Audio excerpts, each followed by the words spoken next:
आज गणेश चतुर्थी के पहले दिन के अवसर पर हम यहाँ पर मुंबई के one of the top 10 must visit must see pandals में मौजूद है।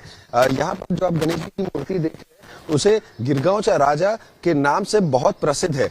इतने सालों में हमने देखा है कि तरह तरह की इसकी जो डिजाइन है वो बदलती गई है, लेकिन एक चीज जो है कांस्टेंट हमेशा रही है, फेटा जिसे हम टर्बन भी कहते हैं।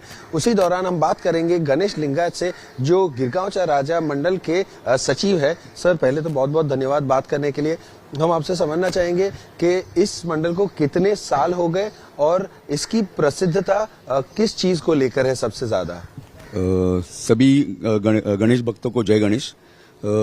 ये जो गिरगांव का राजा मंडल है ये अभी 97 यानी 97 ईयर में हमने अभी पदार्पण किया है और अभी 3 साल में ही हम शतक महोत्सव सेलिब्रेट करेंगे।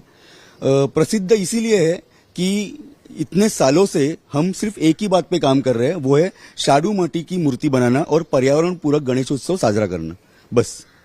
जी, जैसे कि आपने मूर्ति को लेकर कहा, तो ये किस मटेरियल से बनती है? क्या ये इको फ्रेंडली है? ये पर्यावरण के हित में है?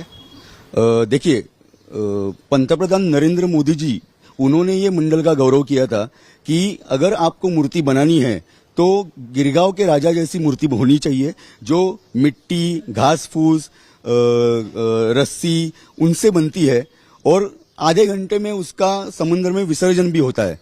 तो बेसिकली ये जो मूर्ति है ये 100% इको फ्रेंडली है और हम सभी लोगों से यही अपील करते हैं कि हमें अगर ये हमारा परिसर अगर हमें उसका ख्याल रखना है, ग्लोबल वार्मिंग की अगेंस्ट अगर लड़ाई शुरू करनी है तो एक छोटे छोटे कदम है जो उठाने चाहिए।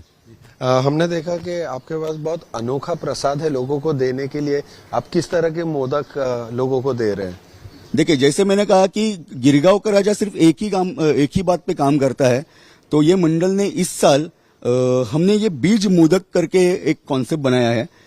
ये बीज मोदक जो है ये हम लोगों को बांटने वाले हैं। लास्ट 5 दिन में बहुत भीड़ रहती है यहाँ पे, तो यहाँ पे हमने सोचा है कि 5 लाख तक मोदक हम लोग बांटेंगे। और ये मोदक जो है इसमें छोटे छोटे पौधे नहीं है जो आप शो के लिए घर पे लगाते हो, ये बड़े बड़े इसमें बीज है जिसमें वर्ड हो गया, पड़स हो गया, जो ऑक्सीजन मेकिंग का काम करते हैं। तो ये ऑक्सीजन मेकिंग का काम करने वाले जो बीज मोदक है वो हम सबको बांटने वाले हैं।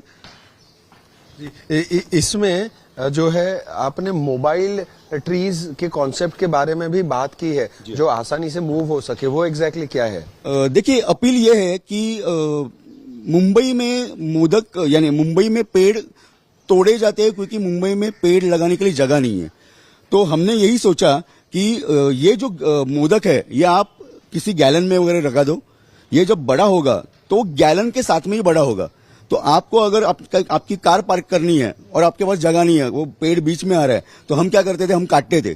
तो वो अब वो पेड़ खिसका सकते हैं, तो आप गैलन खिसका दो, पेड़ खिसक जाएगा, आपको पेड़ को हानि पहुंचाने की जरूरत नहीं है। तो बेसिक कॉन्सेप्ट यही है और यही हम लोग सब अपील कर रहे हैं। जो भी हम लोग बोल रहे हैं वो ऑलरेडी इसमें लिखा हुआ है, इसके साथ में हम इसके साथ में ये बांटेंगे। आखिरी सवाल मेरा रहेगा कि क्राउड मैनेजमेंट को लेकर तकरीबन 15 से 20 लाख लोग 10 दिन के फेस्टिवल के दौरान आसानी से यहाँ पर आ जाते हैं भगवान के दर्शन करने। तो क्या क्राउड मैनेजमेंट को लेकर आपने कुछ स्पेशल चीजें या अरेंजमेंट्स करी है ताकि प्रोसेस थोड़ा स्मूथ हो जाए? क्योंकि वीकेंड पर अक्सर देखने मिलता है कि भारी क्राउड आ जाता है।